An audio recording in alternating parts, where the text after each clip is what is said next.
Wow.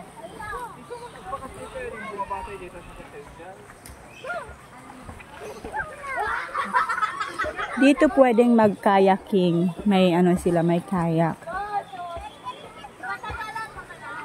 There. Dan dito, isang pool ulit dito sa loob. Ay, andun yung mga ostrich. Yan. Babalik na kami sa kiddie pool. Kasi yun ang gusto ng mga bata. Wag na. Let's go na! Oh.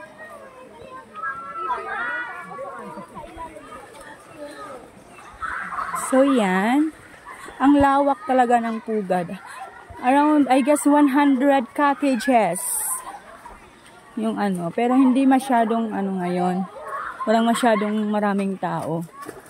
Kaya, ang ganda. Nag-ano kami, nag-walking lang. Yan. Ganyan. Baka dun sa taas pa doon, meron pa silang ano din doon. Meron din silang pool ulit. Tapos, well-maintained. Yung CR malinis. Yung area malinis. Kasi may mga cleaners sila.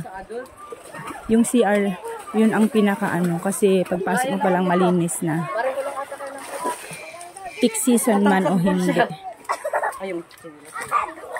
Yan, o. Cottage 82, number 82. So, meron pa doon sa taas. Ang dami. Takbo na ako. May magdok pa. Yun.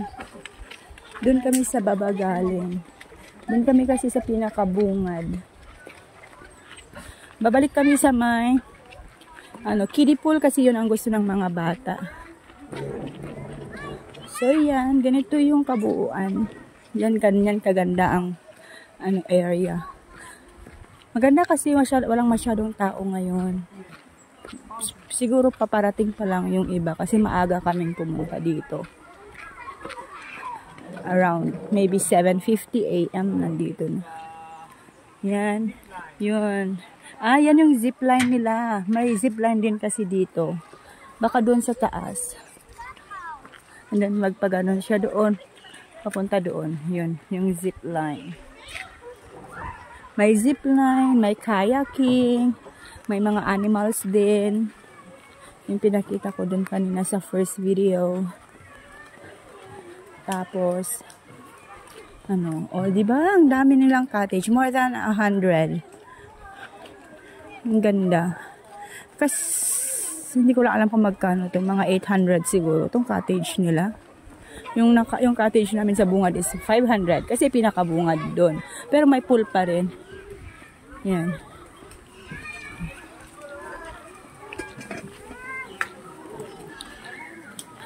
Yan. Pag nakapasok ka na, free naman na lahat. Yung kayaking lang yung dapat magbayad. Gusto mo. Ewan ko kung meron sila nung snake na yung pag magti-take picture kasama ng mga pets kung may fee yun. Yan. Oh, Kubo 66 to 94. They have the mini zoo. Yun yung napuntahan natin kanina. So, eto na. Pabalik na tayo ulit dito sa Yung daddy. Di ba ni daddy?